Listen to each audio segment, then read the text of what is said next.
ஹல்லேலூயா. நம்ம கொஞ்ச நேரம் தேவனை இருந்த இடத்துல இருந்து அப்படியே தேவனை பார்த்து துதிப்போம். ஹல்லேலூயா. கர்த்தரை துதிப்பது நம்மளுடைய கடமை. ஹல்லேலூயா. வேதம் சொல்கிறது சுவாசம் உள்ள யாவும் கர்த்தரை துதிப்பதாக. ஹல்லேலூயா. இன்னைக்கு நம்ம இந்த உலகத்தில் சுவாசித்து கொண்டு இருக்கிறோம். நம்ம சுவாசம் தேவன் கொடுத்தது. ஹல்லேலூயா. இன்னைக்கு நம்ம உயிரோடு வாழ்ந்து கொண்டு இருக்கிறோம்னா அவருடைய கிருபை. அந்த தேவனை நம்ம ஆராதிக்கணும். ஆமேன். எல்லாரும் இருந்த இடத்துல இருந்து எழும்பி கொஞ்ச நேரம் தேவனுக்கு கனத்தை செலுத்தி மகிமையை செலுத்தி கொஞ்ச நேரம் தேவ சமூகத்தில் அப்பாவுடைய பாதத்தில் அப்பாவை போற்றி புகழ்ந்து கொஞ்ச நேரம் பாடலாம். வேதம் சொல்கிறது அவர் நல்லவர். அல்லேலூயா, அல்லேலூயா. தாவீது சொல்கிறார் அவர் நல்லவர். அல்லேலூயா, அல்லேலூயா. இந்த அல்லேலூயா என்ற வார்த்தை எபிரேய மொழியிலிருந்து எடுக்கப்பட்ட வார்த்தை. இந்த வார்த்தை வேதத்தில் 2 இடங்கள் கூறப்பட்டிருக்கிறது. பழைய ஏற்பாட்டில் ஒரு 4 ஒரு அதிகாரத்தில் 4 இடத்துல கூறப்பட்டிருக்குது. அந்த பழைய ஏற்பாட்டு புதிய ஏற்பாட்டில் 4 இடத்துல கூறப்பட்டிருக்கிறது. அந்த 4 இடமும் எங்கன்னு கேட்டீங்கன்னா பரலோகத்தில் அந்த வார்த்தை சொல்லப்படுகிறது. ஆமேன். அல்லேலூயா. பரலோகத்தில் அங்கே வந்த பரிசுத்தவான்கள் நீதிமான்கள் தேவனை புகழ்ந்து பாடுகிறார்கள். ஆமேன். தேவ தூதர்கள் பரலோகத்தில் ஆண்டவரை மகிமைப்படுத்துவதற்காக பயன்படுத்துகிறாங்க. அந்த வார்த்தைக்கு அர்த்தம் என்னன்னு பார்த்தீங்கன்னா எல்லா புகழும் கனமும் மகிமையும் எல்லாம் பிதாவாகிய யெகோவா தேவனுக்கே. இந்த பெரிய சென்டென்ஸை தான் நம்ம ஈஸியாக அல்லேலூயான்னு சொல்கிறோம். ஆமேன். அல்லேலூயா, அல்லேலூயா. எல்லா புகழும் தேவனுக்கே, எல்லா கனமும் தேவனுக்கே. நீங்கள் ஒவ்வொரு முறையும் அல்லேலூயா சொல்லும்போது நீங்கள் தேவனை மகிமைப்படுத்துறீங்க. அல்லேலூயா. பழைய ஏற்பாட்டில் அல்லேலூயான்ற வார்த்தையை ஒருத்தர் பயன்படுத்தி இருக்கிறாரு. அவ்வளோ பெரிய அதிகாரம் முழுவதும் பார்த்தீங்கன்னா ஒருத்தர் தான் பயன்படுத்தி இருக்கிறாரு. யார் தெரியுமா? துதி வீரர்னா அது நம்ம தாவீது. அல்லேலூயா, அல்லேலூயா. தாவீது 24 இடங்கள்ல அல்லேலூயான்னு சொல்லியிருக்கிறாராம். ஆமேன். வேற யாருமே சொல்லல. ஏன்னா அவருக்கு தான் கர்த்தரை துதிக்கிறதுல அதுல இருக்க மகத்துவத்தை அறிந்தவர். ஆமேன். அல்லேலூயா. அதனால தான் அவர் துதி வீரனா இருக்கிறார். அல்லேலூயா. அதனால தான் அவர் தேவனுக்கு கர்த்தர் சொல்றாரு அவன் தாசன்ட்டு. அல்லேலூயா. அவன் என் இதயத்துக்கு பிரியமானவன் சொல்றாரு. இன்னைக்கு நீங்க கர்த்தரை துதிக்கும் போது கர்த்தருடைய இதயத்துக்கு பிரியமானவர்களாய் வாழ முடியும். அல்லேலூயா. அந்த ஒரு எண்ணத்தோடு தேவனை கொஞ்ச நேரம் கண்களை மூடி அப்படி வருகிற பாடல்களை பாடி தேவனை கொஞ்ச நேரம் ஆராதிக்கலாம்.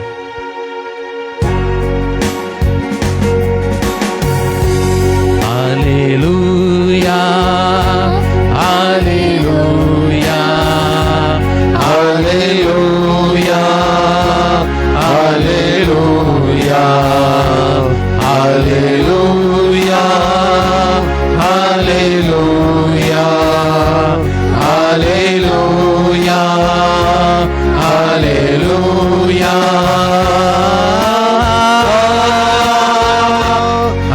அல்லேலூயா,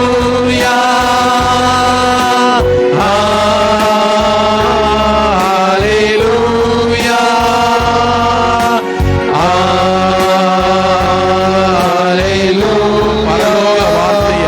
பரலோக வார்த்தைய வாயினால் எனக்கு அறிய கேட்டு பாடலாம்.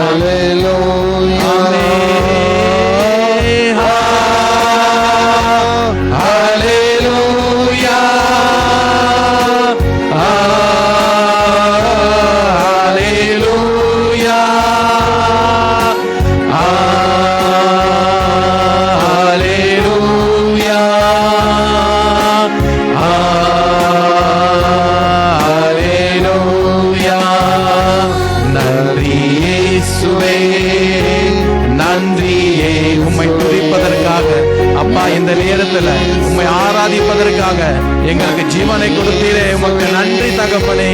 நன்றி இயேசுவே, நன்றி இயேசுவே, நன்றி இயேசுவே, நன்றி இயேசுவே. Hallelujah.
போறதுக்காக இந்த இடத்துல நிரம்பும்படியாய் வேண்டிக் கொள்கிறோம் தகப்பனே. இந்த இடத்துல அசைவாட போறதுக்காக நன்றி தகப்பனே. எங்கள் மத்தியில் உலாவிடும் எங்களோடு என்றும் வாசம் செய்யும் உமக்கு சிங்காசனம் அமைத்திட உம்மை துதிக்கிறோம் இயேசுவே. பரிசுத்த அலங்காரத்துடனே உம்மை தொழுகிறோம் இயேசுவே. உமக்கு சிங்காசனம் அமைத்திட உம்மை துதிக்கிறோம் இயேசுவே. பரிசுத்த அலங்காரத்துடனே உம்மை தொழுகிறோம் இயேசுவே. சொல்லுவோம் அப்பாவை பார்த்து, எங்கள் மத்தியில் வாங்க தட்டி இந்த இடத்துல நீ உலாவுவதற்காக நன்றி தகப்பனே. அப்பா எங்களை ஒரு விசை கண்ணோக்கி பாருங்க தகப்பனே. அப்பாவை துதிக்கிற ஜனங்கள் மத்தியில நீங்க உலாவுவதற்காக நன்றி தகப்பனே. உலாவிடும் எங்களோடு என்றும் வாசம் செய்யும்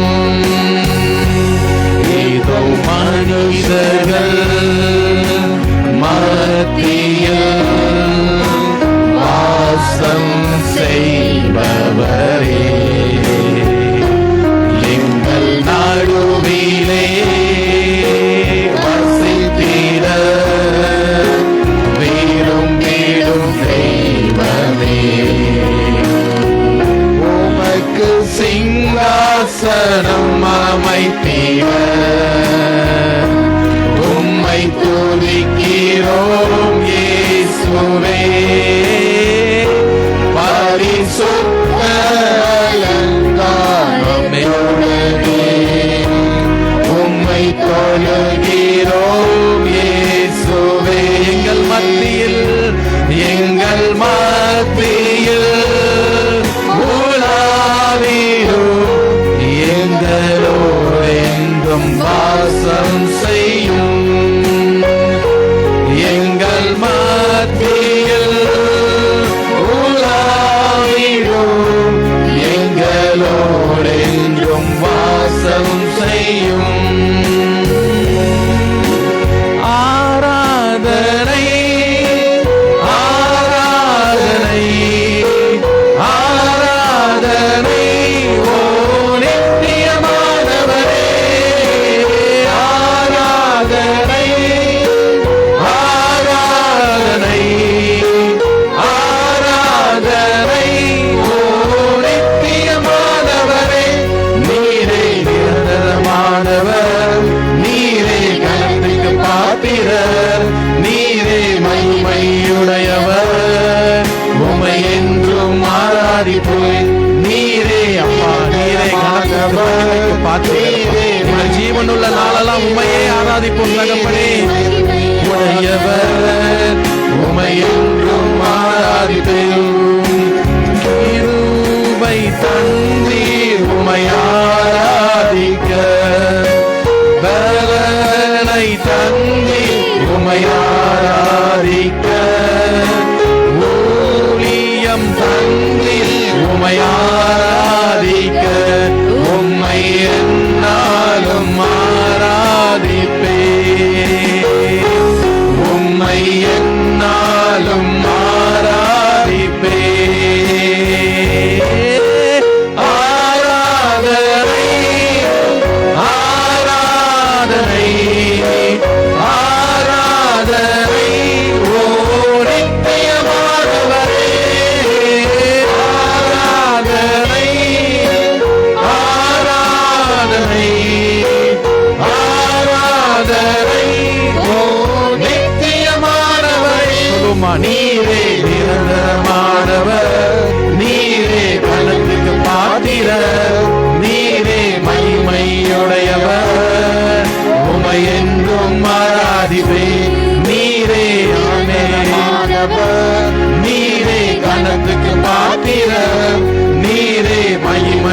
உடையவர், உம்மை என்றும் ஆராதிப்பேன்.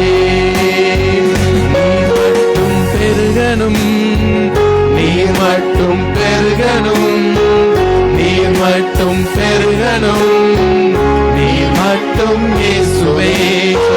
நீர் மட்டும் பெருகணும், நீர் மட்டும் பெருகணும், நீர் மட்டும் பெருகணும், நீர் மட்டும் இயேசுவே. உடைக்கப்பட்ட பாத்திரமானேன், உபயோகமற்றிருந்தேன், ஒன்றுக்கும் உதவுவதில்லை என்று சொல்லி ஒதுக்கப்பட்டேன். உடைக்கப்பட்ட பாத்திரமானேன், உபயோகமற்றிருந்தேன், ஒன்றுக்கும் உதவுவதில்லை என்று சொல்லி ஒதுக்கப்பட்டேன். தூயவனே உந்தன் கரம் மீண்டும் என்னை வளைந்தது, விழுந்து போன இடங்களில் எல்லாம் என் தலையை உயர்த்தியதே. தூயவனே உந்தன் கரம் மீண்டும் என்னை வளைந்தது, விழுந்து போன இடங்களில் எல்லாம் என் தலையை உயர்த்தியதே. சொல்லுமா, நீர் மட்டும் பெருகணும், ஆமென். நீர் மட்டும் பெருகணும் அப்பா, நீர் மட்டும் பெருகணும், நீர் மட்டும் பேசுவே. யோவான் சொல்லுகிறார், நீர் பெருகணும், நாங்க சிறுகணும், நீர் பெருகணும், நாங்க சிறுகணும் தகப்பனே. நீர் மட்டும் பெருகணும், நீர் மட்டும் இயேசுவே. நீர் மட்டும் பெருகணும், பெருகணும், நீர் மட்டும் பெருகணும், நீர் மட்டும் பெருகணும், நீர் மட்டும் இயேசுவே.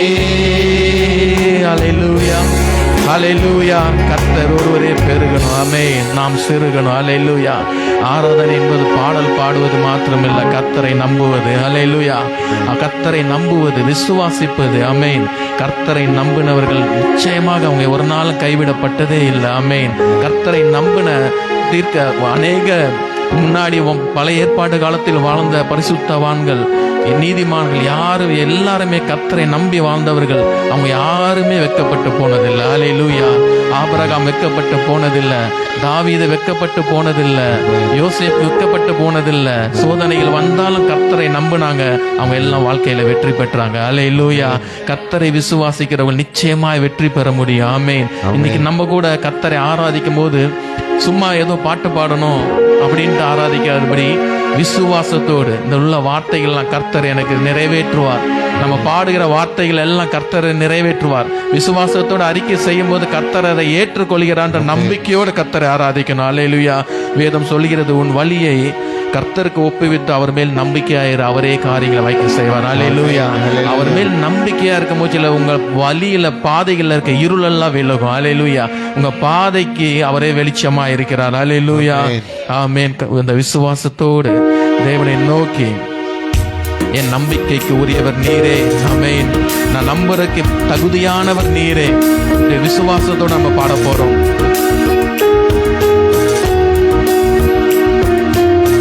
பாதைக்கு வெளிச்சம், பாதைக்கு தெய்வம், பேதைக்கு வெளிச்சம் உந்தன் வசனமே.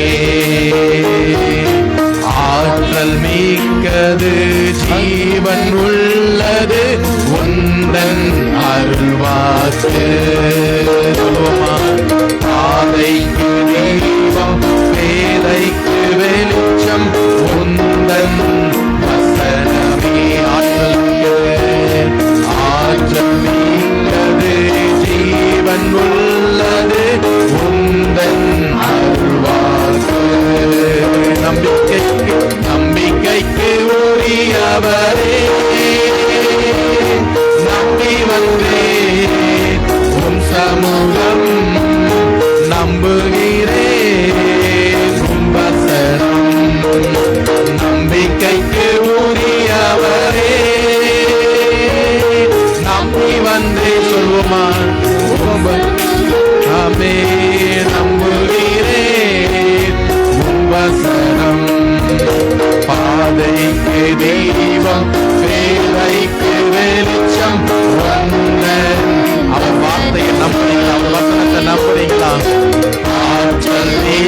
மிக்கது ஜீவன் உள்ளது உந்தன் அருள்வாக்கு.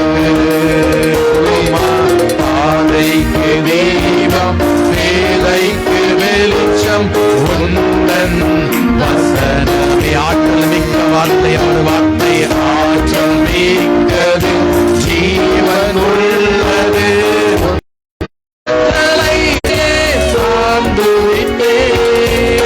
வாக்குத்தத்தம் செய்தவரே வாழ்க்கையெல்லாம் வார்த்தைதானே. வாக்குத்தத்தம் செய்பவரே வாழ்க்கையெல்லாம் வார்த்தைதானே. அவர் வார்த்தை மகத்துவம். எல்லாரும் இணைந்து பாடுவோமா? பாதைக்கு தீபம் வேலைக்கு வெளிச்சம் உந்தன் வசனமே. வாய்களை விரிவாய் திறங்க. வாய்களை திறந்து ஆண்டவரை ஆராதிங்க. வாய்களை திறக்கும் போது தேவன் ஒரு நன்மையாக நிரப்புவாரே.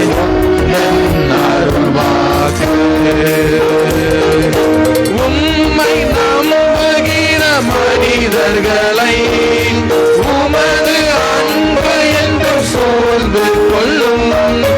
உம்மை நம்புகிற மனிதர்களை உமது அன்பு என்று சோர்ந்து கொள்ளும்.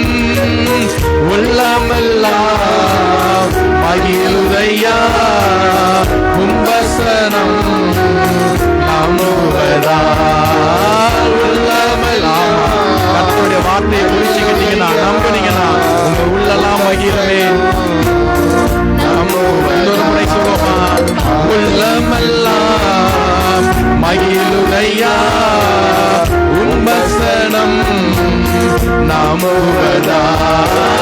உள்ளமெல்லாம் மகிழுதையா உம்பசனம் நம்புவதால். எல்லாம் சேர்ந்து பாடுமா? பாதைக்கு தீபம் பேதைக்கு வெளிச்சம் உந்தன் வசனமே.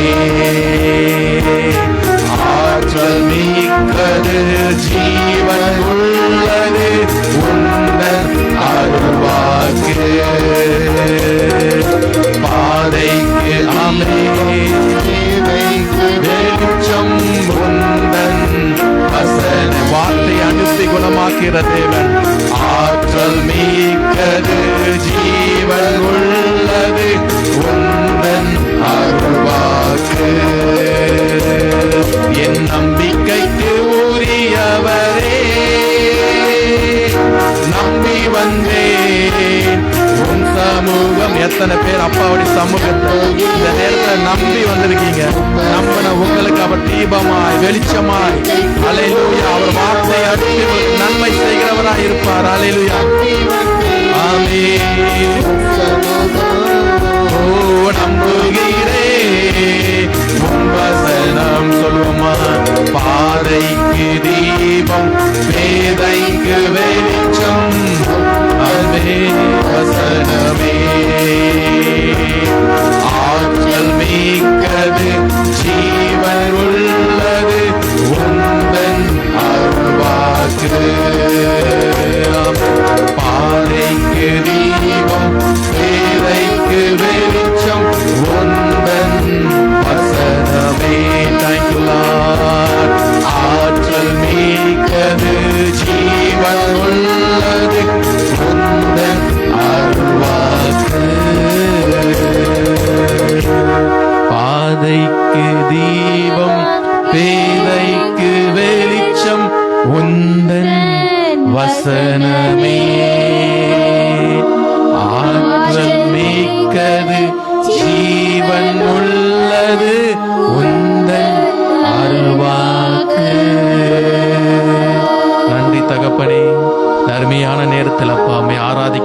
எனக்கும் ஆண்டவரே சபையாருக்கும் நீ தந்த கிருபைக்காக நன்றி அப்பா. உம்மை நம்பி உங்க சமூகத்துல வந்திருக்கிற ஜனங்களை நீங்க ஆசீர்வதிக்க போறதுக்காக நன்றி தகப்பனே. அப்பா அவங்க வாழ்க்கையில எதிர்பார்த்திருக்க எல்லா காரியங்களையும் அப்பா நீர் ஒரு வார்த்தை சொல்லி ஆண்டவரை நீ நிறைவேற்ற போறதுக்காக நன்றி தகப்பனே. ஒரு வார்த்தை சொல்லி நிறைவேற்ற போறதுக்காக நன்றி. எந்த விசுவாசத்தோடு இந்த இடத்துல வந்து உங்க பாதத்துல விண்ணப்பத்தை வைத்திருக்கிறாங்களோ அப்பா அவங்களுடைய விண்ணப்பங்களுக்கெல்லாம் அப்பா நீர் ஒரு வார்த்தையை சொல்லி ஆற்றல் மிக்க முடியும் அந்த ஒரு வார்த்தை சொல்லி அப்பா நீங்க நன்மை செய்ய போறதுக்காக நன்றி தகப்பனே. அநேக சாட்சிகளை நீர் அப்பா உருவாக்க போறதுக்காக நன்றி. உடைய நாமத்தின் மகிமைக்காக துதித்த ஒவ்வொரு பிள்ளைகளுடைய வீட்டிலையும் நீங்க ஒரு பெரிய சாட்சிகளை உருவாக்க போறதுக்காக நன்றி தகப்பனே. நீரே ஆளுகை செய்யுங்க தகப்பனே. மீதியான நேரம் முழுவதும் நீர் பொறுப்படுத்தி நடத்துங்க. மீட்பர் இயேசு கிறிஸ்துவின் மூலம் ஜெபிக்கிறோம் ஜீவன நல்ல தகப்பனே. ஆமென். ஹல்லேலூயா, ஹல்லேலூயா, ஹல்லேலூயா. ஆமென். தயவுசெய்து உட்காருவோம்.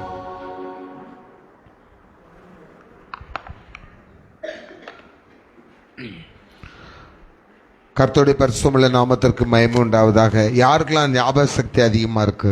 கொஞ்சம் கைகளை வைத்து காட்டுங்களேன். எல்லாரும் ஞாபகம் கேஸ் தானா? அதனால தான் திருப்பி சொல்ல வேண்டியது இருக்குது. வருகிற சனிக்கிழமை உபவாச ஜெபம் உண்டு. நம்முடைய ஈசை திருச்சபையை சேர்ந்த அருமையான போதகர் கர்த்தருடைய செய்தியை கொடுப்பதற்காக நம்மை ஆசீர்வதிப்பதற்காக வர்றதுக்கு அவங்க சம்மதிச்சிருக்காங்க. அதுக்காக நல்ல ஜெபம் பண்ணிடுங்க. அந்த தேவைகளுக்காக என்ன செய்யுங்க, ஜெபம் பண்ணுங்க. அநேகரை நீங்கள் என்ன செய்யுங்க, அழைத்து கொண்டு வாங்க. ஃபஸ்ட்டு இப்போ தான் நம்முடைய இதுக்கு எலுமிச்சை வீட்டுக்கு அவங்க வராங்க. அடுத்த மாதத்தில் பெரிய ஃபஸ்ட்டு அவங்க டைம் கேட்டு அவங்களுக்கு டைம் இல்லை. அதனால் அடுத்த மாதத்தில் ஒரு நாள் செவ்வாய்க்கிழமை ப்ரேயரில் நான் மெசேஜுக்கு வரேன், கூட ஃபேமிலியோடு வரேன்னு சொல்லியிருக்காங்க. அல்லேலூயா. நம்ம அதுக்காக நான் கர்த்தரை ஸ்தோத்திரிப்போம். கர்த்தருடைய நாமம் மகிமைப்படுவதாக. எசேக்கியேல் தீர்க்கதரிசியின் புஸ்தகம் 16ஆம் அதிகாரம். எசேக்கியேல் இந்த அவங்களுக்கு ஒரு பைபிள் எடுத்துக்கிடுங்க. எசேக்கியேல் தீர்க்கதரிசியின் புஸ்தகம் 16ஆம் அதிகாரம் 8ஆம் வசனத்தை எடுத்தவர்கள் யாராவது வாசிங்க. எசேக்கியேல் 16:8. நான் உன் அருகே கடந்து போன போது உன்னை பார்த்தேன், இதோ உன் காலம் பருவ காலமாய் இருந்தது.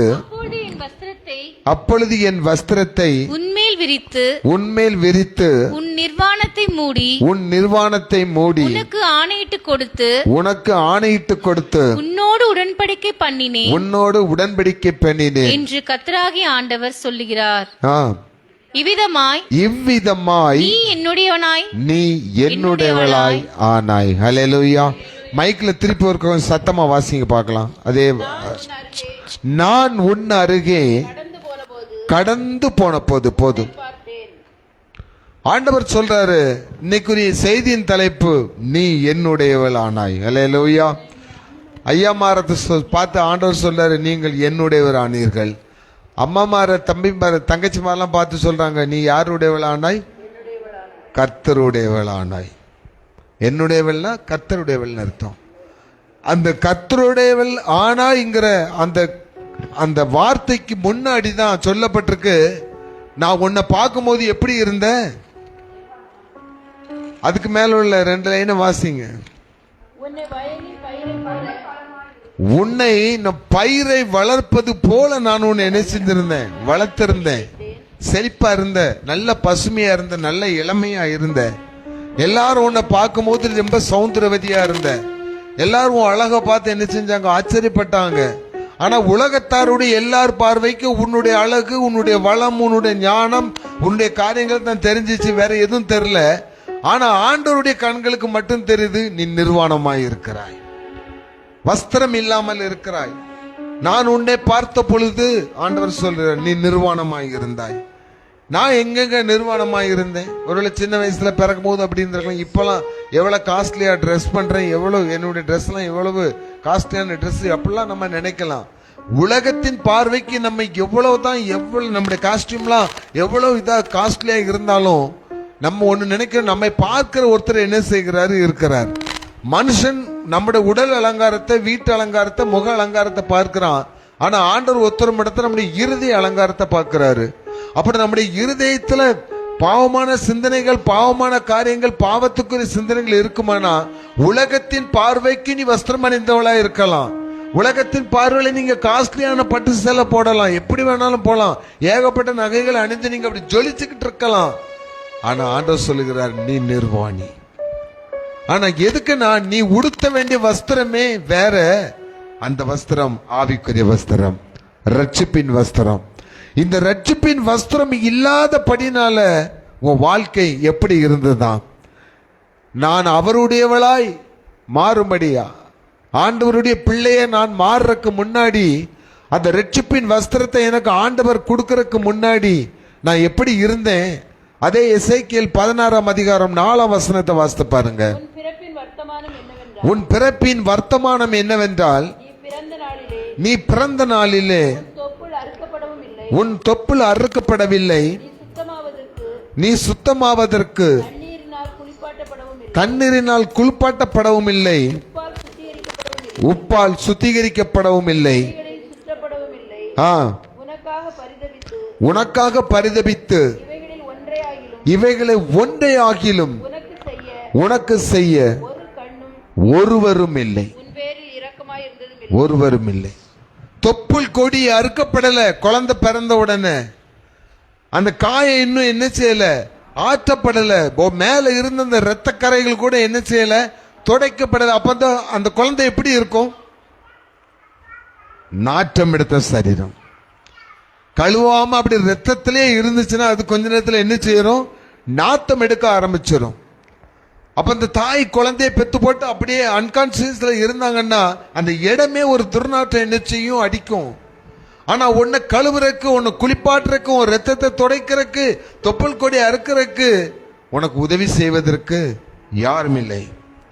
உதவுவார் அற்ற நிலையில நீ இருந்த, ஒருத்தருமே உனக்கு உதவி செய்யாத நிலைமையில இருந்த, உன் வாழ்க்கையே ஒரு அநாத மாதிரி நீ ஆகி போன. உன் மனசெல்லாம் ஏங்கிட்டு இருந்துச்சு, யார் எனக்கு அந்த குழந்தை அப்படி பெற்றெடுத்த தாயினுடைய நிலைமை எப்படி இருந்திருக்கும்? ஒரு நர்ஸ் வர மாட்டாங்களா, ஒரு டாக்டர் வர மாட்டாங்களா, இல்லாட்டி ஒரு அம்மா வர மாட்டாங்களா? யாராவது வந்து என்ன கொஞ்சம் அவங்களும் கிளீன் பண்ணணும், பாப்பா குழந்தைய என்ன செய்யணும், கிளீன் பண்ணணுமே. யாராவது யாராவது யாராவது? ஒருவரும் இல்லை, ஒருவரும் இல்லை, ஒருவரும் இல்லாத அப்படிப்பட்ட மோசமான சூழ்நிலையில் இருந்தாய். 5ஆம் வசனம் என்ன சொல்லுகிறது பாருங்க, மைக்கில் வேகமா வாசி. உனக்காக பரிதபித்து இவைகளில் இல்லை, நீ பிறந்த நாளில் எரிந்து விடப்பட்டாய், வெளியில் எரிந்து விடப்பட்டாய், தூக்கி எரியப்பட்ட சூழ்நிலை. ஏன்னா ஒருத்தரும் உன் பக்கத்துல என்ன செய்ய முடியல, வரல, ஒருத்தர் இறக்கமே இல்ல, ஒருத்தரும் உன் மேல அன்பாக முடியாதபடி ஒரு பயங்கரமான ஒரு நாற்றம் வீசுகிறது. ஆண்டவர் சொல்லுகிறாரு, பாவத்திற்கு மேல் பாவம் செய்து, அக்கிரமத்துக்கு மேல் அக்கிரமம் செய்து, சாபத்துக்கு மேல் சாபத்தை கூட்டி அந்த சரீரம் எப்படி மறிந்தது? ஆவிக்குரிய சரீரம் ஒரு குஷ்டரோகம் பிடித்த சரீரம் போல் என்ன செய்கிறது, மாறுகிறது. குஷ்டரோகி என்னதான் குளிச்சுட்டு எவ்வளவுதான் அந்த வியாதிக்கு மருந்து போட்டு வந்தாலும் அங்க வரும்போது இங்க ஒரு ஸ்மெல் என்ன செய்யும், அடிச்சிட்டு இருக்கும். அங்க வரும்போதே ஒரு ஸ்மெல் நமக்கு நல்லா தெரியும். ஏன்னா எனக்கு ஒரு ஃப்ரெண்டு ஒருத்தர் உண்டு, நான் ஏற்கனவே சொல்லியிருக்கேன், முருகன்ட்டு அவர் பேரு. கோடம்பாக்கத்தில் லிபர்டி தேட்டர் அந்த பிளாட்ஃபார்ம், மீனாட்சி காலேஜ் பிளாட்ஃபார்ம்ல தான் அவர் பிச்சை எடுத்துருப்பாரு. எங்கள் பெட்ரோல் பங்க் அங்கே இருக்குது, நான் அந்த பெட்ரோல் பங்கில் வேலை செய்வேன். நான் அவர் அடிக்கடி வருவார், ரொம்ப ஃப்ரெண்டை பழகும். அந்த விரல்லாம் அவருக்கு என்ன செய்யாது, இருக்காது. நான் அவர் தோளில் கை போட்டு என்ன செய்கிறவன், பேசுகிறவன். அவர் சொந்த வீடு விருகம்பாக்கத்தில் இருக்குது. ஆனால் அவருக்கு இந்த குஷ்டரோகம் வியாதி வந்திருந்தனால பிள்ளைகள், மனைவி எல்லாருமே அவரை துரத்தி விட்டாங்க. அந்த ஏரியாவில் ஆட்டோக்காரனுங்க வட்டிக்கு ஆட்டோ காசு வாங்க தெரியுமா, முருகன்ட்ட தான் வாங்குவாங்க. அவ்வளோ காசு வச்சிருப்பாரு. நாங்களே அவசரத்துக்கு காசு இல்லைன்னு அவர்கிட்ட தான் வாங்குவோமே. அண்ணா அவர் அவ்வளோ தூரம் என்னது கேட்பாங்க, நீ என்ன, நீ கொஞ்சம் கூட உனக்கு நீ ஒரு ரொம்ப முட்டாளா இருக்கிய, நீ அவன் தோளில் கை போட்டு போடலையே அப்படின்ட்டு. எனக்கு அந்த நேரம் ஒன்றும் தெரியாது. ஆனால் என்னைக்கு நீ அவன் தோளில் கை போட்டு போறியோ அப்படின்னு மற்றவங்க சொல்ல ஆரம்பிக்கும் போது அந்த ஸ்மெல்ல எனக்கு என்ன செய்யுது, தெரிய ஆரம்பிச்சது. இன்னைக்கு நம்ம என்ன வாழ்க்கை வாழ்ந்துட்டு இருக்கோம், நம்முடைய காரியங்கள் என்னன்னு நிறைய பேருக்கு தெரியவே தெரியாது. ஆனா நம்மளை நல்லா புரிஞ்சுக்கிட்ட ஒருத்தருக்கு தான் தெரியும், நான் என்ன பாவத்தில் இருக்கேன், என்ன பாவம் செய்யறேன்ட்டு.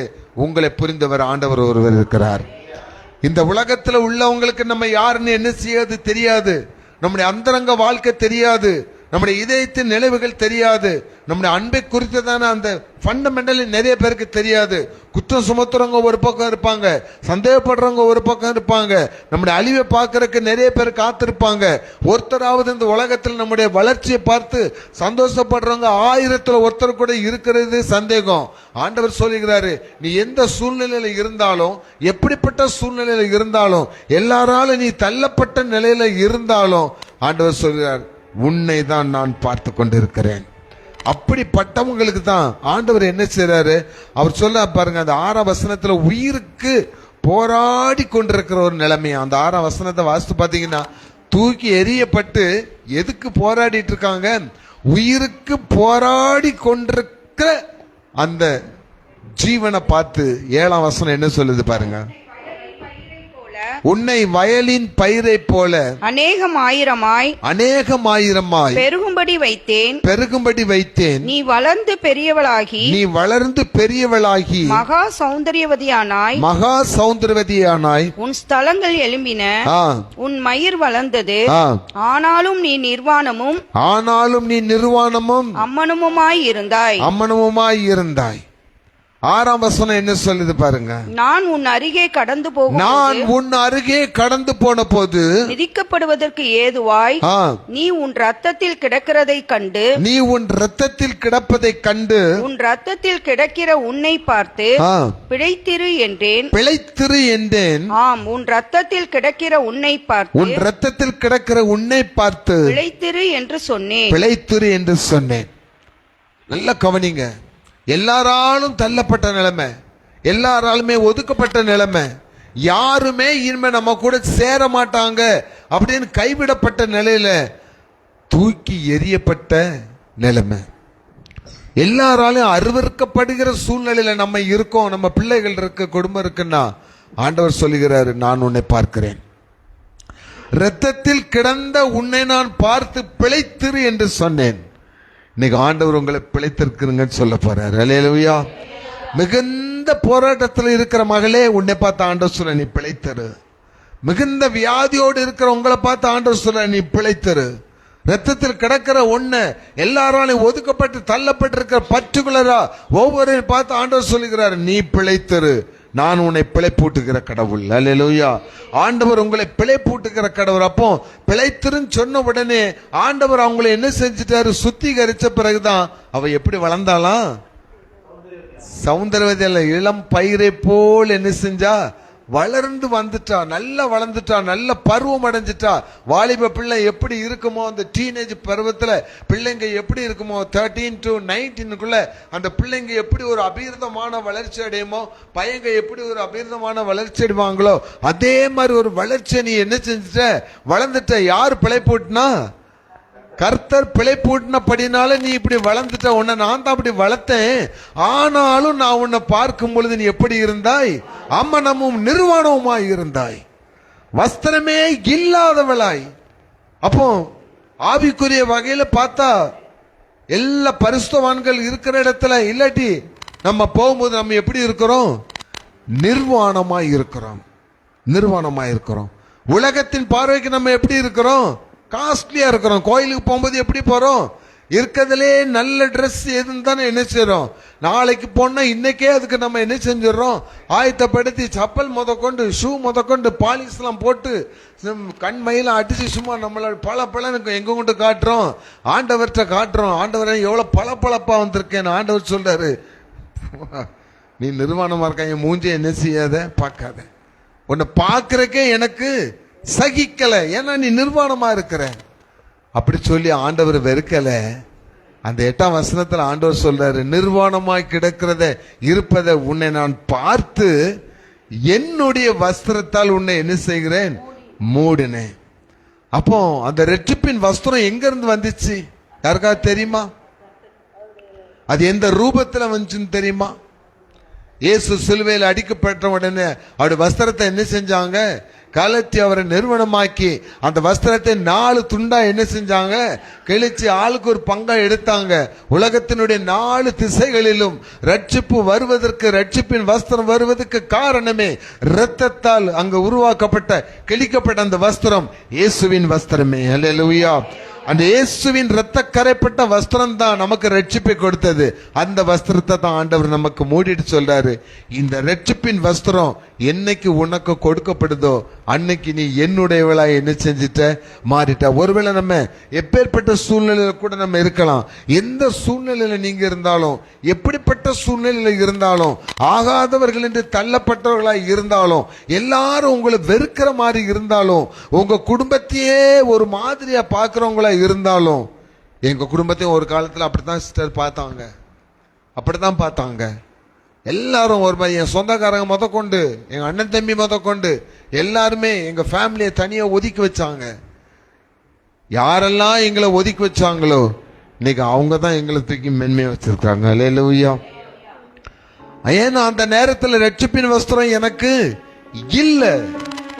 ஒருவேளை நான் பெரிய ஆபீஸ்ல வேலை பார்த்திருக்கலாம், பெரிய பெரிய தலைவர்கள் கூட பழக்கம் எனக்கு இருந்திருக்கலாம், ரொம்ப ரிச்சா நான் வெளியே வாழ்ந்துட்டு இருந்தேன், வீட்டுக்குள்ள சோத்துக்குள்ள இல்லாம பட்டி கிடந்தாங்க எங்க பிள்ளைங்க. அது யாருக்கெல்லாம் தெரியுமா, அவங்களுக்கெல்லாம் நான் அருவருக்கப்பட்டவனா இருந்தேன்.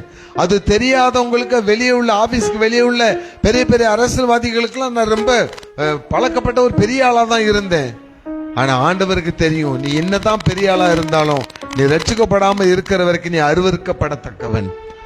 அப்ப எந்த நிலையில சூழ்நிலையில நான் இருந்தாலும், ரத்தம் தொடைக்கப்படாம நாட்டம் பிடித்தவனா நான் பாவத்துல இருந்தாலும், இன்னைக்கு நீங்க ஆண்டவர்கிட்ட ஒப்பு கொடுக்கும் போது ஆண்டவர் சொல்றாரு, எந்த நிலையில் நீ இருந்தாலும் உன்னை வெறுக்காதவர் இயேசு ஒருவரே. அல்லேலூயா, அல்லேலூயா.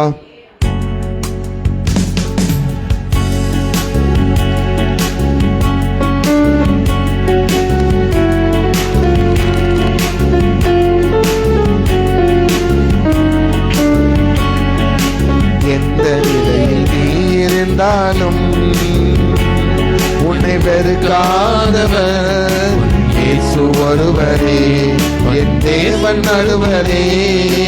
எந்த நிலையில் நான் இருந்தாலும் என்னை வெறுக்காதவர் என் இயேசு ஒருவரே, என் தேவன் நடுவரே.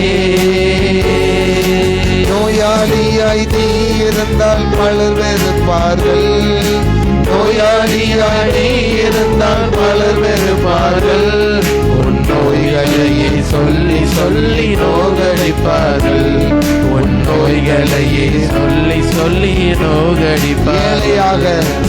ஏழையாக நீ இருந்தால் பலர் வெறுப்பார்கள், ஏழையாக நீ இருந்தால் பலர் வெறுப்பார்கள், உன் ஏழ்மையை சொல்லி சொல்லி ஏங்க வைப்பார்கள், உன் ஏழ்மையை சொல்லி சொல்லி ஏங்க வைப்பார்கள். எந்த நிலையில் நான் இருந்தாலும் என்னை வெறுக்காதவர் என் இயேசு ஒருவரே, என் தேவன் ஒருவரே. எந்த நிலையில் நான் இருந்தாலும் என்னை வெறுக்காதவர் என் இயேசு ஒருவரே, என் தேவன் ஒருவரே. அல்லேலூயா. நீங்க உங்களுக்கு ரட்சிப்பின் வஸ்திரம் ஆண்டவர் கொடுத்துட்டார். யாரெல்லாம் விசுவாசிக்கிறீங்க? உங்களுக்குள்ள ஆவிக்குரிய சரீரத்துல ரட்சிப்பின் வஸ்திரம் கொடுக்கப்பட்டிருக்கிறது. இப்ப நீங்க நிர்வாணி கிடையாது, உலக பிரகாரமாகவும் நம்ம நிர்வாணி கிடையாது, கர்த்தரின் பார்வையில் நாம் நிர்வாணி கிடையாது. இந்த ரட்சிப்பின் வஸ்திரம் கொடுக்கப்பட்டு ஆண்டவர் சொல்லுகிறார், நீ என்னுடையவளானாய். நான் கர்த்தருடைய பிள்ளை ஆயிட்டேன். ஆமா சொல்லுங்களேன். அதை சொல்றக்கே கஷ்டப்படுறோம். நான் கர்த்தருடைய பிள்ளை ஆயிட்டேன். சந்தோஷமா ஒரு அல்லேலூயா சொல்லுங்க. நான் இயேசுவுக்கு சொந்தம். நான் ஆரம்பத்துல சொன்னேன் பார்த்தீங்களா, என் மனசுல என் இருதயத்துல இயேசுவுக்கு தான் நான் முதலிடம் கொடுப்பேன். நான் அவளுடையவள், நான் அவருடையவள், நான் கர்த்தருடையவள். அவனுக்கு இவளுக்கு அவளுக்கு அல்ல, இயேசுக்கு. இதுதான் ரொம்ப முக்கியம். உங்கள் ஆவிக்குரிய சரீரம் நிர்வாணமாக காரணம் என்ன? அது இரத்த கரைப்பட்டு நாற்றமடிக்க காரணம் என்ன? அது கழுவ முடியாதபடி சாக்கடையாய் இருப்பதற்கு காரணம் என்ன? உன் இதயத்தில் இருக்கிற ஆள் வேற, உன் இதயத்தில் சிந்தனை கிடக்கிற ஆள் வேற. இயேசு இருக்கிற இடத்துல யார் இருக்கா? இயேசு இருக்கிற இடத்துல யார் இருக்கா? சாத்தான் இருக்கா. அந்த சாத்தான் ரூபத்துல யார் இருக்கா? வாலிப பிள்ளைகளுடைய கனவு வேற, வாலிப பையங்களுடைய கனவு வேற. கடவுள் இயேசு இருக்கிற இடத்துல எவனோ ஒருத்தன் இருப்பான். இயேசு இருக்க வேண்டிய இடத்துல எவ்வளவு ஒருத்தி இருப்பா. அவங்களால உங்களால வாழ்க்கை கொடுக்க முடியாது. அப்படிப்பட்ட இடத்துல அவங்களோட வாழ்க்கை, ஒருத்தன் ஒரு வாலிப பையன் அவனுக்குள்ள பிசாசு இருந்தான் இதயத்துக்குள்ள. நீங்க பார்த்திருப்பீங்க நியூஸ்ல. செல்போன் வேணும்னு ஆசைப்பட்டான். அவங்க அப்பா அம்மா வாங்கி கொடுக்கலன்னு மலை மேலத்து குதிச்சு என்ன செய்ய போனான்? தற்கொலை பண்ண போனான். அவன் எரும மாடு மாதிரி இருக்கான். பாவம், அவன் குதிக்க நேரத்தில் அவங்க அப்பா போய் காப்பாத்த போய் அவரும் சேர்ந்து என்ன செஞ்சுட்டாரு? போய் அவங்களுக்காக அவங்க அம்மா விழுந்து குடும்பமே என்ன செஞ்சு போச்சு? அழிஞ்சு போச்சுன்னா அவன் இதயத்துக்குள்ள ஆண்டவர் இல்ல, உலகத்தை கொடுத்து அவனை அழிக்கிற சாத்தான் இருந்தனால தான் அவன் இந்த செல்போனுக்கு அடிமையானான். நீங்க எத்தனை பேருடைய வாழ்க்கை செல்போனுக்கு அடிமையா இருக்கு தெரியுமா? பாடல் கேட்கிறாங்க, வசனம் கேட்கிறாங்க, அது வேற. முழுக்க முழுக்க உலகத்தினுடைய காரியங்களை பார்த்து பார்த்து அதிலே அடிமையாகி போனி அழிந்து கொண்டிருக்கிற எத்தனையோ வாலிப சகோதர சகோதரிகளுக்கு ஆண்டவர் சொல்லுகிறார், அவர் நாற்றம் பிடித்தவன், நாற்றம் பிடித்தவள், அவள் வஸ்திரம் இல்லாதவன், அவன் நிர்வாணம், அவன் நிர்வாணியாய் இருக்கிறான், நிர்வாணியாய் இருக்கிறாள். அவளை நான் பிழைத்திருன்னு சொன்னேன், அவளை நான் வளர்த்தேன், உருவாக்கினேன், ஆளாக்கினேன். ஆனாலும் அவனுடைய இதயத்துல எனக்கு இடம் கொடுக்காம இன்னொருத்தருக்கு இடம் கொடுத்தபடினால, சாத்தானுக்கு இடம் கொடுத்தபடினால இன்னைக்கு சாக கிடக்கிற அவளை, சாக கிடக்கிற அவனை பார்த்து நான் பிழைத்திரு என்று சொன்னேன். பிழைக்க வச்சுட்டேன். என்னுடைய வஸ்திரத்தை நான் என்ன செஞ்சுட்டேன்? மூடிட்டேன். இன்னிலிருந்து அப்படிப்பட்டவங்களை கர்த்தருடைய பிள்ளையா நான் ஏற்றுக்கிட்டேன். என்னுடைய பிள்ளைகள் ஆனார்கள். அல்லேலூயா. Who are you? நீங்க யாருடைய பிள்ளைகள்? நீங்க கர்த்தருடைய பிள்ளைகள் இருந்தா கர்த்தருக்கு நீங்கள் சொந்தமானவர்கள். அப்படி சொந்தமான உங்களுக்கு ஆண்டவர் கொடுக்கிற ஆசீர்வாதம் என்ன தெரியுமா? இதுவரைக்கும் நீங்க உலகத்துல ஆசைப்படுகிற பொம்பளை பிள்ளைகள், ஆசைப்படுகிற ஆம்பளை பையங்க, ஆசைப்படுகிற ஒரு பெரிய ஆசீர்வாதம் 2 வசனத்துல இருக்கு. நீங்க சீக்கிரம் வாசிங்க, முடிக்க போகிறோம். எசேக்கியேல் தீர்க்கதரிசியின் புஸ்தகம் 16ஆம் அதிகாரம் 10ஆம் வசனம், 11ஆம் வசனம், 12ஆம் வசனம் வாசிங்க. எல்லாரும் எடுத்துக்கோங்க. எல்லாரும் எடுத்து கையை வச்சுட்டே வாங்க. என்னென்ன இதெல்லாம் ஆண்டவர் உங்களுக்கு தாராருன்னு. சித்திர தையலாடையை உனக்கு உடுத்தி, சித்திர தையலாடை உனக்கு உடுத்தி, சாயம் தீர்த்த பாத ரட்சைகளை சாயம் தீர்த்த சப்பல்ஸ், கட்ட மெல்லிய புடவையையும், கட்ட மெல்லிய புடவை, மூடிக்கொள்ள பட்டு சால்வையையும், மூடிக்கொள்ள பட்டு சால்வை, உன்னை ஆபரணங்களால் அலங்கரித்து, விதவிதமான நகைகளால் உன்னை அலங்கரித்து, உன் கைகளிலே கடகங்களையும், உன் கைகளிலே கடகங்கள், உன் கழுத்திலே சரப்பணியையும், உன் கழுத்துல நெக்லஸ், உன் நெற்றியில் நெற்றி பட்டத்தையும், உங்கள் நெற்றியிலே நெற்றி பட்டம், உன் காதுகளில் காதணியையும், உங்கள் காதுகளில் நல்ல விலை வந்த கம்மல், தலையின் மேல் சிங்காரமான உங்கள் தலையின் மேல் சிங்காரமான கிரீடத்தையும் தரித்தேன். இவ்விதமாய் பொன்னினாலும் வெள்ளியினாலும் நீ அலங்கரிக்கப்பட்டாய். உடுப்பு மெல்லிய புடவையும் உன் உடுப்பு மெல்லிய புடவையும் சித்திர தையலாடையுமாய் இருந்தது. மெல்லிய மாவையும் தேனையும் நெய்யையும் சாப்பிட்டாய். நீ மிகவும் அழகுள்ளவளாகி, you are a beautiful, நீ ரொம்ப அழகுள்ளவளாகி ராஜ்யத்தை சுதந்தரிக்கும் தேவனுடைய ராஜ்யத்தை சுதந்தரிக்கும் ஸ்லாக்கியத்தை பெற்றாய். ஹல்லேலூயா. இந்த Dress எல்லாமே நம்ம உலக பிரகாரமான ட்ரெஸ்ஸா பாக்குறோம் பாத்தீங்களா? ஆனா கடைசி லைன்ல ஒரு அடி அடிச்சிட்டாரு, நீ ராஜ்யத்தை சுதந்திரத்துக் கொள்கிற பரலோக ராஜ்யத்தை சுதந்திரத்துக்குள்ள பாக்கியத்தை பெற்றாயினா இந்த ஒவ்வொரு ட்ரெஸ்ஸுக்கும் ஒவ்வொரு அணிகலனுக்கும் ஒரு ஆவிக்குரிய அர்த்தம் இருக்குது. அதை சொன்ன நாள் பத்தாது, நேரம் பத்தாது. அதுல ஒரே ஒரு வார்த்தை சொல்லுங்க, நீ மூடிக்கொள்வதற்கு உனக்கு துப்பட்டாவை கொடுத்தேன்னு சொல்றாரு. நீங்க எத்தனை பிள்ளைகள் துப்பட்டா போட்டு வருது? டிஷர்ட் போட்டுக்கிட்டு ஆஃப் டவுசர் போட்டு ரோட்ல ஓடி அலையுதுங்க. இன்னைக்கு யூடியூப்பை பார்த்தீங்கன்னா 2 வாலிப பிள்ளைங்க குடிச்சிட்டு ரோட்ல பண்ண அட்டூழியம் அநியாயம் தாங்க முடியாது. கெட்ட கெட்ட வார்த்தை சொல்லி ஒரே கேவலமா இருக்கும். நம்ம ஏலிம் ஜபேட்டுக்கு வர்ற குடும்பத்தில் உள்ள வாலிப பிள்ளைகளுக்கு சொல்றேன், பெற்றோருக்கும் சொல்றேன், பிள்ளைகள் வெளியே போகும்போது துப்பட்டா போடாம அனுப்புனீங்கன்னா சாபம் பெற்றோருக்கு தான். துப்பட்டா போடாம பிள்ளைங்க வெளியே வந்தீங்கன்னா பாவத்துக்கு நீ வேண விதிக்கிறேன்னு அர்த்தம். ஜாக்கிரதையா இருங்க. உலக பிரகாரமா நீ உங்க பிள்ளைகளை உங்க பிள்ளைகள் தன்னுடைய மானத்தை காப்பாற்றிக் கொள்வதற்கு வேதத்தில் சொன்னபடி மெல்லிய புடவை உனக்கு ஆண்டவர் கட்டி கொடுத்து உன் அழகை குறித்து மத்தவன் வேடிக்கை பார்க்காதபடி மூடிக்கொள்வதற்கு துப்பட்டாவை உனக்கு கொடுக்கிறார். பர்டிகுலரா சொல்லியிருக்கு. அதனாலதான் தீமோத்தேயுவில் பவுல் அப்போஸ்தலன் சொல்றாரு, வாலிபனே வாலிப பிள்ளையே உன் இளமையை குறித்து ஒருவனும் உன்னை அசட்டை பண்ணாதபடி, உன் அழக குறித்து ஒருவனும் உன்னை அசட்டை பண்ணாதபடி, உன் ட்ரெஸ் குறித்து ஒருவனும் உன்னை அசட்டை பண்ணாதபடி, உன் நடவடிக்கை குறித்து ஒருவனும் உன்னை அசட்டை பண்ணாதபடி, சபையில மக்கள்ல வீட்டுக்கு முன்னாடி நீ சாட்சியுள்ளவனை முன்மாதிரியாயிரு. அல்லேலூயா. இருக்கிறோமா? நம்ம பிள்ளைகள் இருக்கிறதா? இல்லன்னா நீ நிர்வாணி. அந்த காரியம் இல்லன்னா நீ நிர்வாணி. பைபிள் சொல்கிறது, உன் வஸ்திரம் கொடுக்கப்பட்ட ரட்சிப்பின் வஸ்திரத்தை நீ காத்துக்கொள். அழுக்கப்படாதபடி என்ன செய்து கொள்? காத்துக்கொள். யூதா 23 சொல்லுகிறது, அழுக்கப்பட்ட வஸ்திரத்தை கலத்தி நீ என்ன செஞ்சிரு? தூர எறிஞ்சிரு. ஒரு வஸ்திரம் நமக்கு இந்த உலகத்துல கொடுக்கப்பட்டிருக்கு. ஒரு குருடன் இருந்தான், அவன் ஒரு வஸ்திரம் போத்திருந்தான். ஆண்டவரை நோக்கி கூப்பிடுறான், இயேசுவே எனக்கு பார்வை கொடுக்கணும்னு. எல்லாரும் எதிர்ப்பு தெரிவிச்சாலும் சத்தம் போட்டு கூப்பிடுறான். ஆண்டவர் சொல்றாரு, அவனை ஏன்ட கூட்டு வாங்கன்னு சொன்ன பைபிள் சொல்லுது, போர்வையை உதறி எரிந்து விட்டு வஸ்திரத்தை மூடிட்டு இருந்த வஸ்திரத்தை தூக்கி எரிஞ்சிட்டு ஆண்டவர்கிட்ட ஓடுனா பார்வை பெற்றான். ஹல்லேலூயா. இன்னைக்கு பாவ வஸ்திரத்தை காராலஞ்சு தூர தூக்கி போட்டுக்கிட்டு யாரெல்லாம் ஆண்டவரை நோக்கி ஓடுறீங்களோ நீங்கள் அவருக்கு சொந்தமாவீர்கள். அவர் உங்களை அலங்கரிப்பார், அவர் உங்களை சௌந்தரவதியாக்குவார். உங்கள் ஆவிக்குரிய சரீரம் அழகான சரீரமாக மாறும் பொழுது இந்த உலகத்தின் சரீரம் உங்களுக்கு மோசமாகாது. அதிலையும் அழகா தான் என்ன செய்வாரு? சௌந்தரவதியா தான் உங்களை வச்சிருப்பாரு. இந்த உலகத்திலேயும் உங்களுக்கு எல்லா ஆசீர்வாதமும் உண்டு.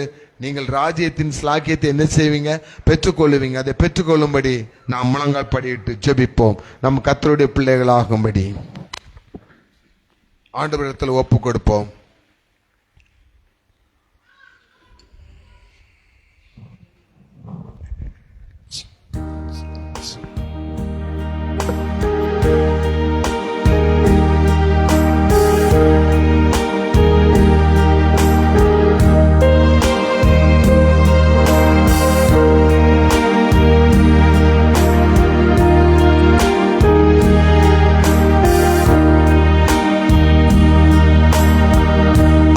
அநியாயம் செய்தேன், கடும் கோபம் கொண்டேன். அநியாயம் செய்தேன், கடும் கோபம் கொண்டேன். பிறர் வாழ்வை கெடுத்தேன் ஐயா, பிறர் வாழ்வை கெடுத்தேன் ஐயா. என்னை மன்னியும் தெய்வமே, இந்த ஒரு விசை மன்னியுமே. என்னை மன்னியும் தெய்வமே. நான் பாவம்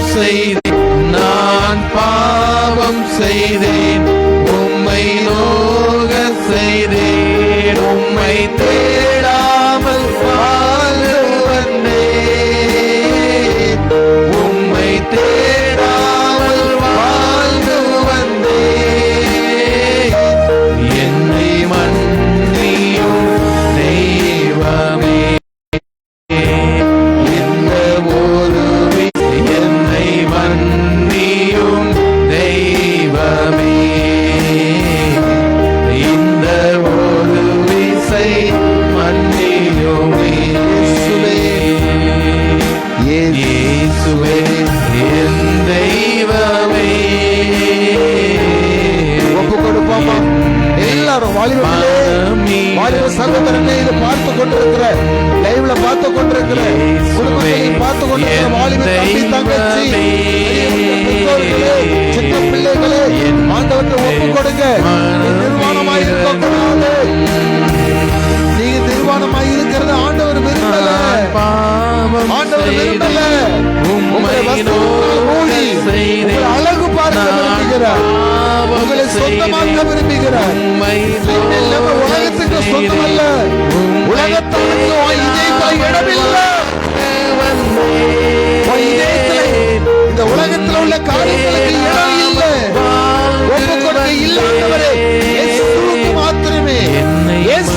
மாத்திரமே, இயேசுவுக்கு மாத்திரமே என் இதயம், என் வாழ்க்கை, என் கை, என் கால், என் கண்ணு, என் காது, என் வார்த்தை, என் செயல் எல்லாத்திலையும் என் இயேசுதான், என் இயேசுதான், என் இயேசுதான், என் இயேசுதான். இயேசுவே, இயேசுவே கூப்பிடுங்க, இயேசுவே கூப்பிடு. வாலிப பிள்ளைகளே கூப்பிடுங்க, வாலிப பையன்களே கூப்பிடுங்க, ஐயாமாரே கூப்பிடுங்க, அம்மாமாரே கூப்பிடுங்க. இயேசுவே என் தெய்வமே, என் மேல் மனம் இருக்கு சொல்லுங்க. இன்னைக்கு உங்க குடும்பத்துல ஒரு அற்புதம் நடக்கும், உங்க பிள்ளைகள் வாழ்க்கை ஒரு அற்புதம் நடக்கும், உங்க மகன் வாழ்க்கையில அற்புதம் நடக்கும், உங்க வேலையில ஒரு அற்புதம் நடக்கும், உங்க தொழில ஒரு அற்புதம் நடக்கும், உங்க சரீரத்துல ஒரு அற்புதம் நடக்கும், உங்க வியாதிகளை உன்னை விட்டு விலகும். உன் நாட்டம் பிடித்தவா, நீ ஒதுக்கப்பட்டவா, நீ நல்லவா இல்ல யாரெல்லாம் சொன்னாங்களோ ஆண்டவர் சொல்கிறார், அவர்கள் உங்களை கைவிடப்பட்டவள் என்றும், நீ ஒதுக்கப்பட்டவள் என்றும், நீ ஒன்றுக்கு உதவாதவன் என்றும், நீ ஆகாதவன் என்றும் உன்னை அவர்கள் தள்ளிவிட்டபடியினால் நான் உன்னை சேர்த்துக் கொள்வேன். இனி உன் தேசம் வாழ்ந்து, உன் பிள்ளைகள் சுகவாழ்வு துளிர்க்கும், உன்னுடைய சுகவாழ்வு துளிர்க்கும். ஆண்டவர் சொல்லி ஒப்பு கொடுத்தீங்களா? வாழ்க்கையில் சந்தோஷம் உண்டாகட்டும். இன்னைக்கு ஒரு சேஞ்ச், இன்னைக்கு ஒரு லைஃப்ல ஒரு சேஞ்ச் வரணும்.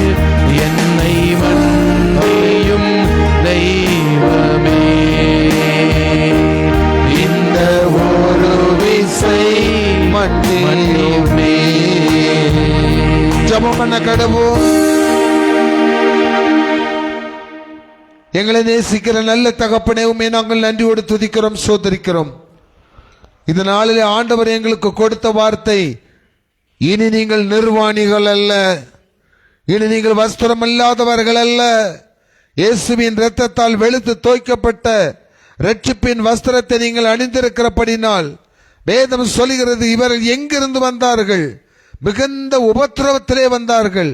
இயேசுவின் இரத்தத்தினால் அங்கிகளை வெளுத்து தோய்த்தவர்கள். ஆண்டவர் சொல்லுகிற வெளிப்படுத்தல, அவர்கள் இனி அழுவதில்லை, அவர்கள் குடும்பத்தில் மரண ஓலம் இல்லை, இனி அங்கே எந்த கஷ்டமும் இல்லை. ஆண்டவர் சொல்லுகிறார், அவள் என்னுடையவள் ஆகிவிட்டபடினால் தேவனாகிய நான் அவள் கண்ணீரை துடைப்பேன். நீங்க எத்தனை பேர் உங்க வாழ்க்கையில கண்ணீர் விட்டு அழுதுட்டு இருக்கீங்களோ, நீங்க இன்னைக்கு கர்த்தருடைய பிள்ளை ஆனபடினால தேவன் தாமே உங்கள் கண்ணீர் யாவற்றையும் துடைப்பார். ஆண்டவரே, படிக்கிற பிள்ளைகளுக்கு, காலேஜ் படிக்கிற பிள்ளைகளுக்கு, ஸ்கூல்ல படிக்கிற பிள்ளைகளுக்கு ஃபீஸ் கட்ட முடியாதபடி மன உளைச்சல்ல, மன வேதனையில் இருக்கிற சில குடும்பங்கள் உம்முடைய கரத்துல ஒப்பு கொடுக்கிறோம். அவங்களுக்கு அது கடினமான காரியம் அப்பா. என் இயேசுவுக்கு கொடுப்பது லேசான காரியம். இன்னைக்கு அந்த காரியத்தை கேட்கிற அந்த பிள்ளைகளுக்கு அந்த காரியத்தை நீர் வாய்க்க பண்ணுங்க. அதே போல் வியாதினால் பாதிக்கப்பட்டு மிகுந்த கஷ்டத்தோடு போராடி கொண்டிருக்கிற இந்த ஏலிம் ஜெப வீட்டில் இருக்கிற லைவ் வழியாக இப்பொழுது பார்த்து கொண்டிருக்கிற அநேக குடும்பங்கள் உண்டப்பா.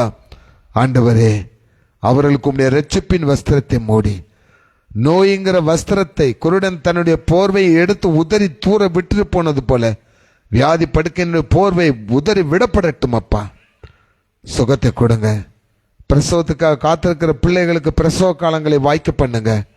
என் பிள்ளைக்கு குழந்தை இல்லையே, என் மகளுக்கு குழந்தை இல்லையே, கவலைப்படாதீங்க. ஆண்டவர் உங்கள் பிள்ளைகளை சந்ததியை பெருக பண்ண போகிறார். இயேசு இதயத்தில் இருந்தால் பிள்ளைகளோட திருமண காரியங்களை கர்த்தர் வாய்க்க பண்ணுங்கப்பா. பெற்றோர்களை கர்த்தர் ஆசீர்வதிங்க. எல்லாவற்றையும் உடைய கரத்தில் ஒப்பு கொடுக்கிறோம். எங்கள் குடும்பங்கள் கர்த்தரால் ஆசீர்வதிக்கப்பட்ட குடும்பமாக இருக்கட்டும். எல்லா சிறு பிள்ளைகளையும் இயேசுவின் நாமத்தில் ஆசீர்வதிக்கிறோம். இனி உங்கள் குடும்பத்தில் ஆண்டவர் உங்களை அலங்கரிக்கிற அந்த அலங்காரம் இருக்கிற அந்த அலங்காரத்தை உலகத்தில் எவனாலும் அந்த ட்ரெஸ் நீங்க போட முடியாது. அப்படிப்பட்ட ஒரு பெரிய ஆசீர்வாதத்தை, உங்களுக்கு தெரியாத நகையெல்லாம் ஆண்டவர் சொன்னாரு, அதையெல்லாம் ஆண்டவர் உங்களுக்கு கொடுக்க போகிறார். நீங்கள் அதை, அந்த பொன் நகைகள் எல்லாவற்றையும் புன்னகையோடு ஏற்றுக்கொள்ளுங்கள். அல்லேலூயா. கர்த்தர் உங்களை ஆசீர்வதிப்பாராக. இயேசுவின் நாமத்தில் ஜெபிக்கிறேன் பிதாவே, நம்முடைய கர்த்தராகிய இயேசு கிறிஸ்துவினுடைய கிருபையும் பிதாவாகிய தேவனுடைய அன்பும் சகல பரிசுத்தவான்களுடைய ஐக்கியமும் இப்பொழுதும் சதா காலங்களில் உங்களோடு இருப்பதாக. எல்லாரும் சேர்ந்து சொல்லுமா, என் ஆத்துமாவே கர்த்தரை சோத்திரி, என் முழுவதுமே பரிசுத்த நாமத்தை சோத்திரி. என் ஆத்துமாவே கர்த்தரை சோத்திரி, கர்த்தர் செய்த சகல உபகாரங்களை மறவாதே. ஆமேன், ஆமேன், ஆமேன்.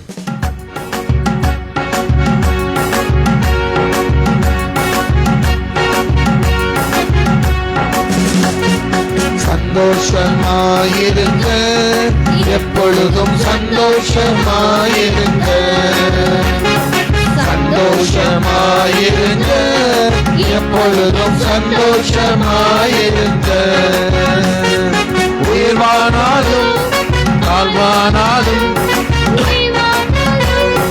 தாழ்வானாலும் சர்வவல்ல தேவன் நம்மோடு இருக்கிறார். சர்வவல்ல தேவன் நம்மோடு இருக்கிறார். சந்தோஷமாயிருங்க, எப்பொழுதும் சந்தோஷமாயிருங்க. என்னதான் நேர்ந்தாலும் சோர்ந்து போகாதீங்க.